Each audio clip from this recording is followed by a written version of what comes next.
Welcome to విద్యా విజ్ఞానం YouTube channel. అందరికీ నమస్కారం అండి. నేను పోస్ట్ చేసినటువంటి మొదటి వీడియో సంక్షేమ కార్యదర్శుల భవిష్యత్ ఏమిటి అనేటువంటి వీడియోకు మంచి రెస్పాన్స్ ఇచ్చినందుకు మీ అందరికీ చాలా ధన్యవాదాలు. చాలామంది వీడియో చూశారు మరియు కామెంట్ కూడా చేశారు. దానికందరికీ నిజంగా నేను మీ అందరికీ చాలా ధన్యవాదాలు తెలుపుతున్నాను. అలాగే కామెంట్లలో కొలీగ్ అంటే మన వెల్ఫేర్ మిత్రుడు ఒక కామెంట్ చేశారు. ఏంటంటే urban to rural, rural to urban ఏమైనా బదిలీ కావడానికి అవకాశం ఉందా? అలాగే మన వార్డ్ వెల్ఫేర్ డెవలప్మెంట్ సెక్రటరీకి ఇటీవల ఎడ్యుకేషన్ బాధ్యతలు అప్పగించారు. దానికి సంబంధించి ఒక వీడియో చేయండి సార్ అని చెప్పి అడిగిన్నారు. దానికి అనుగుణంగానే ఈరోజు మనము ఈ యొక్క వీడియో చేయడం జరుగుతుంది. అలాగే నా యొక్క చిన్న విన్నపం ఏమంటే, నేను మన వెల్ఫేర్ సెక్రటరీల మీదనే నా మొదటి వీడియో చేయడం జరిగింది. అలాగే మన మిత్రులు కోరినటువంటి ఈ యొక్క కామెంట్లో తెలిపిన వీడియో కూడా చేయడం జరుగుతుంది. కామెంట్లో మన మిత్రులు కోరిన పైన వీడియోలు చేయడం జరుగుతుంది. అలాగే నిన్న పోస్ట్ చేసినటువంటి మొదటి వీడియో చాలా మంది చూశారు, కానీ కేవలం సబ్స్క్రైబ్ చేయకుండా 78% మంది వీడియో చూశారు.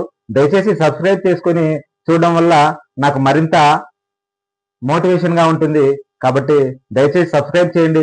అలాగే నేను పోస్ట్ చేసిన వీడియో పైన మన మిత్రులు చాలా వరకు వాళ్ళ యొక్క సందేహాలను కామెంట్ రూపంలో తెలియజేయమని చెప్పాను. అయితే కొద్దిమంది తెలియజేశారు, వాళ్ళందరికీ కూడా ధన్యవాదాలు. మిగతా మిత్రులు కూడా కామెంట్ రూపంలో మీ యొక్క సందేహాలన్నింటి అడిగితే వాటిపైన కూడా నేను వీడియో చేయడానికి రెడీగా ఉన్నాను. అలాగే ఈరోజు మన మిత్రుడు అడిగినటువంటి సందేహం ఏమంటే, urban to rural, rural to urban transfer విషయము, అలాగే మన ఇటీవల ఎడ్యుకేషన్ అనేటువంటి ఒక సబ్జెక్ట్ను వార్డ్ వెల్ఫేర్ డెవలప్మెంట్ సెక్రటరీకి బదిలీ చేశారు. దానిపైన కూడా వీడియో చేయమని అడిగి ఉన్నారు. కావున మనం ఈరోజు చెప్పుకోబోయే అంశం ఏమంటే, వార్డ్ వెల్ఫేర్ డెవలప్మెంట్ సెక్రటరీస్ అనే కాదు, అందరూ అర్బన్ నుంచి రూరల్ కు బదిలీ కావాలనుకునేవారు, అలాగే రూరల్ నుంచి అర్బన్ కు బదిలీ కావాలనుకున్నటువంటి ఎంప్లాయీస్ అందరికి కూడా ఈ వీడియో ఉపయోగపడుతుంది. మన మిత్రుడు తెలిపినటువంటి ఈ యొక్క విషయము ఎంతవరకు సాధ్యపడుతుంది, ఎంతవరకు అవకాశం ఉంది, ఈ సాధ్యాసాధ్యాలన్నింటినీ కూడా ఈ వీడియోలో తెలుసుకుందాం. ఈ వీడియోలో ముఖ్యంగా మనము బదిలీలు 4 రకాలుగా ఉంటాయి. ఒక డిపార్ట్మెంట్ నుంచి మరొక డిపార్ట్మెంట్ కానీ, ఏదైనా ఒక ప్రాంతంలో ఉన్నటువంటి అంటే ఒక పని ప్రదేశంలో ఉన్నటువంటి ఎంప్లాయీ మరో పని ప్రదేశానికి వెళ్ళాలి అంటే 4 రకాలుగా మనకి ఇక్కడ బదిలీలు జరుగుతుంటాయి. అదొకటి సాధారణ బదిలీ, రెండోది వచ్చేసి ఫారిన్ సర్వీస్ మీద బదిలీ వెళ్తుంటారు, ఇంకొకటి మూడోది డిప్యుటేషన్ మీద బదిలీ వెళ్తుంటారు, అలాగే నాలుగోది వచ్చేసి మెయిన్ ఇక్కడ మన మిత్రులు అడిగినటువంటి బదిలీ రకానికి చెందింది ఇంటర్ డిపార్ట్మెంట్ ట్రాన్స్ఫర్. అంటే ఒక శాఖలో పనిచేస్తూ మరొక శాఖకు బదిలీపై వెళ్ళడానికి ఉన్నటువంటి అవకాశం గురించి అడిగాడు. ఈ అవకాశం ఎంతవరకు ఉంది, ఈ బదిలీలు ఏ విధంగా జరుగుతాయనే దాని గురించి మనము ఈ వీడియోలో చూద్దాం. ముందుగా మనం ఇక్కడ సాధారణ బదిలీలు మనందరికీ తెలుసు, ప్రతి 5 సంవత్సరాలకు ఒకసారి జరుగుతుంటాయి. ఈ బదిలీలో భాగంగా ఒక స్టేషన్ నుంచి మరొక స్టేషన్కి మారడం అనేది జరుగుతుంటుంది. దీని గురించి మనందరికీ తెలుసు. అయితే బదిలీ అనేది ఒక డిపార్ట్మెంట్ నుంచి మరొక డిపార్ట్మెంట్కు వెళ్ళాలంటే ముఖ్యంగా ఈ 3 రకాలుగా జరుగుతుంటాయి. వాటి గురించి మనం ఇప్పుడు తెలుసుకుందాము. అందులో మనకు మొదటగా వచ్చేసి ఫారిన్ సర్వీస్ బదిలీలు జరుగుతుంటాయి. ఇక్కడ మొదటగా జరిగే బదిలీలు ఫారిన్ సర్వీస్ బదిలీలు. ఈ ఫారిన్ సర్వీస్ బదిలీల గురించి చూసినట్లయితే ఇందులో ఫండమెంటల్ రూల్ 9 సబ్సెక్షన్ 7 ప్రకారము ఉద్యోగి తన డిపార్ట్మెంట్ బయటకు మరో గవర్నమెంట్ సంస్థకు లేదా లోకల్ బాడీ లేదా PSU means public sector unit లేదా అటానమస్ స్వయం నియంత్రిత సంస్థల్లోకి పనిచేస్తే దానిని ఫారిన్ సర్వీసు అంటారు. ఇది వచ్చేసి మనకు ఫండమెంటల్ రూల్ 9 సబ్సెక్షన్ 7 ప్రకారము ఈ ఫారిన్ సర్వీస్ అనేది మనము వెళ్ళొచ్చు.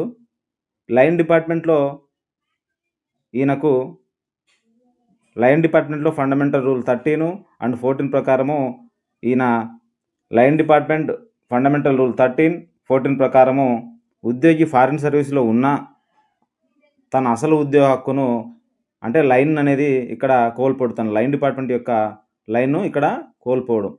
శాలరీ అండ్ కాంట్రిబ్యూషన్కి సంబంధించి ఇక్కడ ఫండమెంటల్ రూల్ 116 మరియు ఫండమెంటల్ రూల్ 120లో తెలియజేయబడుతుంది. జీతం మరియు అలవెన్సులు బారోయింగ్ ఆర్గనైజేషన్ నుంచి వస్తాయి. కానీ leave, salary plus pension contribution ఆ సంస్థ ప్రభుత్వానికి చెల్లించాల్సి ఉంటుంది. ఇక్కడ సర్వీస్ కౌంట్ విషయానికి వస్తే ఫండమెంటల్ రూల్ నంబర్ 26 ప్రకారము ఫారిన్ సర్వీస్లో ఉన్న సర్వీస్ కౌంట్ విషయానికి వస్తే ఫండమెంటల్ రూల్ 26 ప్రకారం ఫారిన్ సర్వీస్లో ఉన్న ఆ సమయంలో పెన్షను, లీవ్స్, సీనియారిటీ, ఇంక్రిమెంట్స్ అన్నింటినీ లెక్కించబడుతుంది. ఉదాహరణగా చూసినట్లయితే ఒక పంచాయతీ సెక్రటరీ అనే వ్యక్తే ఆయన పంచాయతీరాజ్లో నియమితులై ఉంటారు. ఇక్కడ ఎన్ఆర్ఎల్ఎం లేదా డిఆర్డిఏ మిషన్లలో పనిచేయడము దీనికి ఉదాహరణగా మనము చూడవచ్చు. అలాగే కొద్దిమంది సెక్షన్ ఆఫీసర్లు సెక్రటరేట్ నుంచి మున్సిపల్ కమిషనర్లుగా రావడం అనేది జరుగుతూ ఉంటుంది. ఇది కూడా వారు కూడా ఫారిన్ సర్వీస్ ద్వారానే వేరే డిపార్ట్మెంట్ నుంచి మరొక డిపార్ట్మెంట్కు వచ్చి పనిచేయడం అనేది జరుగుతూ ఉంటుంది. ఇకపోతే రెండవ దాన్ని చూసినట్లయితే డిప్యుటేషన్ రెండవ బదిలీ రకానికి చెందింది. డిప్యుటేషన్ మీద ఒక డిపార్ట్మెంట్ నుంచి మరో డిపార్ట్మెంట్కు వెళ్ళడం అనేది గురించి చూద్దాం. ఈ డిప్యుటేషన్ అంటే ఉద్యోగిని తాత్కాలికంగా ఇంకో సంస్థ లేదా డిపార్ట్మెంట్కు పంపితే దాన్ని డిప్యుటేషన్గా పిలుస్తారు. దీనికి సంబంధించిన రూల్ ఇక రెండవ బదిలీ రకానికి చెందినది డిప్యుటేషన్ అంటే ఉద్యోగిని తాత్కాలికంగా ఇంకో సంస్థ లేదా డిపార్ట్మెంట్కి పంపితే దాన్ని డిప్యుటేషన్గా భావిస్తాము. దీనికి వచ్చేసిన రూల్ వచ్చేసి FR9 సబ్సెక్షన్ సికి సంబంధం ఉంటుంది. ఇక్కడ టర్మ్స్ అండ్ కండిషన్ ప్రకారము ఈ డిప్యుటేషన్ అనేది ప్రభుత్వం ఇచ్చే జీవోల ప్రకారము ఉంటాయి. ఈ శాలరీ విషయానికి వస్తే బారోయింగ్ ఆర్గనైజేషన్ అంటే వెళ్ళిన సంస్థ అక్కడ చెల్లిస్తూ ఉంటుంది. పే ప్రొటెక్షన్ ఉంటుంది, అలవెన్సెస్ ఉంటాయి, జీవో ఆధారంగా ఫిక్స్ అవుతాయి. ఇకపోతే సర్వీస్ కౌంట్ అనేది ఫండమెంటల్ రూల్ 26 ప్రకారము డిప్యుటేషన్లో ఉన్న సమయంలో కూడా సర్వీసు, ఇంక్రిమెంటు, లీవ్స్, పెన్షన్ను అన్నీ కూడా ఇక్కడ లెక్కించబడతాయి. సింపుల్గా చెప్పాలంటే మనము deputation is equal to temporary పోస్ట్తో వేరే వెళ్తాము. అయితే మనకు లైన్ డిపార్ట్మెంట్లోనే అన్నీ కొనసాగుతూ ఉంటాయి. ఇకపోతే చివరగా మన మిత్రుడు కామెంట్లో తెలియజేసినటువంటి విషయము ఇంటర్ డిపార్ట్మెంట్ ట్రాన్స్ఫర్ అంటే ఇక్కడ అర్బన్ రూరల్ నుంచి ట్రాన్స్ఫరు, ఇక్కడ అర్బన్ నుంచి రూరల్కు, రూరల్ నుంచి అర్బన్కు ట్రాన్స్ఫర్ అనే విషయం పక్కన పెడితే డిపార్ట్మెంట్ నుంచి మరొక డిపార్ట్మెంట్కు వెళ్ళడం సాధ్యమేనా అని పరిశీలించినట్లయితే ఈ ఇంటర్ డిపార్ట్మెంట్ ట్రాన్స్ఫర్ అంటే ఒకసారి చూడండి. ఉద్యోగి పూర్తిగా ఒక శాఖ నుండి మరొక శాఖకు పర్మనెంట్గా మారితే దాన్ని ఇంటర్ డిపార్ట్మెంట్ ట్రాన్స్ఫర్ అని అంటారు. రూల్ స్థానం వచ్చేస్తే దీంతో ఇది ఫండమెంటల్ రూల్స్లోకి రాదు, కానీ ఇది ఫండమెంటల్ ఆర్డర్ అంటే జీవోస్ ద్వారా గవర్నమెంట్ ఆర్డర్ ఈ జీవోస్ ద్వారా అమలవుతుంది. ఈ డిపార్ట్మెంట్లో లైన్ స్టేటస్ అనేది అంటే అతనికి ఇంత ముందున్న పనిచేస్తున్న డిపార్ట్మెంట్లో లైన్ స్టేటస్ అనేది ఫండమెంటల్ రూల్ 14 ప్రకారము ట్రాన్స్ఫరు పర్మనెంట్ అయిపోయిన తర్వాత పాత డిపార్ట్మెంట్పై లైన్ తొలగిపోతుంది అని చెప్పే రూల్ ఏమంటే FR14 అనే రూల్ ఇక్కడ తెలియజేస్తుంది. ఇక సీనియారిటీ విషయానికి వస్తే కొత్త శాఖలో సీనియారిటీ తిరిగి లెక్కించబడే అవకాశం ఉంటుంది. కొన్ని పోస్టులకు మాత్రమే స్పెషల్ పే ప్రొటెక్షన్ ఉంటుంది. పే ప్రొటెక్షన్ అంటే గతంలో ఏ శాలరీ అయితే పొందుతున్నామో అదే శాలరీ మనం వెళ్ళినటువంటి మరో డిపార్ట్మెంట్లో కూడా మనకు లభిస్తుంది. ఉదాహరణకు ఇక్కడ ఒక సీనియర్ అసిస్టెంట్ బేసిక్ పే సాధారణంగా 34,580 వరకు ఉంటుంది. అయితే ఆయన ఇక్కడ ఇంక్రిమెంట్లు కలుపుకొని యాడ్ అయిన తర్వాత 40 కానీ 45 కానీ 50 కానీ అలా వస్తూ ఉంటుంది. ఇది వేరే డిపార్ట్మెంట్కి వెళ్ళిన తర్వాత అక్కడ సీనియర్ అసిస్టెంట్ పే స్కేల్ 34,580 కదా అని అక్కడ ఫిక్స్ చేయడం అనేది ఉండదు. ఆయన ఇక్కడ ప్రస్తుతం ఎంత అయితే పొందుతున్నాడో అదే శాలరీని అక్కడ పొందడాన్ని పే ప్రొటెక్షన్గా మనము భావిస్తాము. ఇకపోతే ఇక్కడ మనకు ఒక టేబుల్ని గమనించినట్లయితే చూడండి, పాయింట్ నంబర్ ఏ పాయింట్ దాని న్యాచురల్ ఎట్లా ఉంటుంది అంటే స్వభావము, ఏ రూల్ బేసు, లైన్ ఉంటుందా లేదా, సర్వీస్ కౌంట్ అనేది ఉంటుందా లేదా అనేది ఒకసారి ఇక్కడ చూస్తే ఫారిన్ సర్వీస్ ఈ మూడింటికి చూసినట్లయితే ఫారిన్ సర్వీస్ అంటే అవుట్ సైడ్ వర్క్, మనము రిక్రూట్ అయిన డిపార్ట్మెంటు చేసే వర్క్ నుంచి పూర్తిగా బయటకు వెళ్ళి అవుట్ సైడ్ వర్క్ అనేది చేయాల్సి ఉంటుంది. ఇకపోతే డిప్యుటేషన్లో టెంపరరీ అనేది తాత్కాలికంగా వెళ్ళడం అనేది జరుగుతుంది. ఇంటర్ డిపార్ట్మెంట్ ట్రాన్స్ఫర్ అనేది పర్మనెంట్గా వేరే డిపార్ట్మెంట్కి వెళ్ళి అక్కడ మన సేవలు అందించాల్సి ఉంటుంది. ఇకపోతే రూల్ బేస్ చూసుకున్నట్లయితే ఈ ఫారిన్ సర్వీస్లో FR9 సబ్సెక్షన్ 7, 13, 14, 116, 120, 26 అనే రూల్స్ ఇక్కడ అప్లికబుల్ అవుతాయి. ఇక డిప్యుటేషన్ మీద చూసుకున్నట్లయితే ఫండమెంటల్ రూల్ 9 సబ్సెక్షన్ 7 ప్లస్ జీవోలు కూడా ఇక్కడ అవసరం పడతాయి. ఇంటర్ డిపార్ట్మెంట్ ఎటువంటి ఫండమెంటల్ రూల్స్ అప్లికబుల్ కన్నా గవర్నమెంట్ ఆర్డర్ ద్వారా మాత్రమే మనము ఒక డిపార్ట్మెంట్ నుంచి మరొక డిపార్ట్మెంట్కు పూర్తిగా మారడానికి అవకాశం అనేది ఉంటుంది. ఇక లైన్ చూసుకున్నట్లయితే ఈ రెండు రకాల బదిలీలకు సంబంధించి అంటే ఫారిన్ సర్వీసు మరియు డిప్యుటేషన్ మీద బదిలీ వెళ్తే మనకు లైన్ డిపార్ట్మెంట్లో అధికారం అనేది ఉంటుంది. ఇంటర్ డిపార్ట్మెంట్ ట్రాన్స్ఫర్ విషయానికి వస్తే మనకు లైన్ డిపార్ట్మెంట్ మీద పూర్తిగా హక్కు అనేది కోల్పోయి కొత్త డిపార్ట్మెంట్లో హక్కును పొందుతాము. సర్వీస్ విషయానికి వస్తే ఫారిన్ సర్వీసు, డిప్యుటేషన్ మీద రెండింటిలో కూడా మనకు మన సర్వీస్ అనేది కౌంట్ అవుతుంది. ఈ ఇంటర్ డిపార్ట్మెంట్ ట్రాన్స్ఫర్లో ఇక్కడ పాత డిపార్ట్మెంట్లో ఉన్నంత వరకు మాత్రమే సర్వీస్ కౌంట్ అవుతుంది. ఆ తర్వాత వెళ్ళిన తర్వాత సర్వీస్ అనేది లాస్ అవుతుంది. అక్కడ కొత్తగా మళ్ళీ సీనియారిటీ మొదలవుతుంది. ఈ విషయాలను మనము గమనించాలి. మొత్తానికి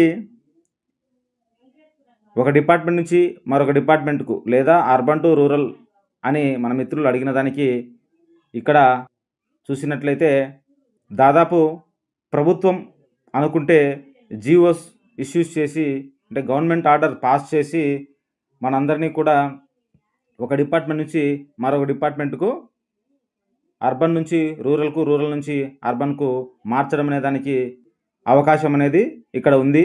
ఇలా ఫండమెంటల్ రూల్స్ ప్రకారము foreign services, deputation, inter department transfer 3 వేరువేరు విధానాలు అయినప్పటికీ ఫారిన్ సర్వీసు అలాగే డిప్యుటేషన్ అనేది దాదాపుగా ఒకే రకంగా ఉంటాయి. ఇక్కడ కాకపోతే ఫారిన్ సర్వీసు అనేది గెజిటెడ్ స్థాయిలలో మనం సాధారణంగా చూస్తూ ఉంటాము. డిప్యుటేషన్ అనేది క్లాస్ 4 ఎంప్లాయీస్లో ఎక్కువగా చూస్తూ ఉంటాము. ప్రభుత్వ ఉద్యోగిగా ఇవి తెలుసుకోవడం అనేది చాలా ముఖ్యమైన విషయము. అలాగే మన మిత్రులు అడిగినటువంటి మరొక సందేహము, ఈ ఎడ్యుకేషన్ అనే సబ్జెక్ట్ను వార్డ్ వెల్ఫేర్ డెవలప్మెంట్ సెక్రటరీస్కి బదిలీ చేయడం మీద అడిగి ఉన్నారు. ఈ ఎడ్యుకేషన్ అనే అంశాన్ని బదిలీ చేయడం అనేది కొద్దిమంది వెల్ఫేర్ సెక్రటరీలు కావచ్చు, అలాగే కొద్దిమంది ఎడ్యుకేషన్ సెక్రటరీలు కావచ్చు, ఇద్దరికీ బాధ ఉంది. అలాగే ఆనందంగా కూడా ఇందులో కొంతమందికి ఉంటుందనేది నా అభిప్రాయము. ఎందుకంటే సాధారణంగా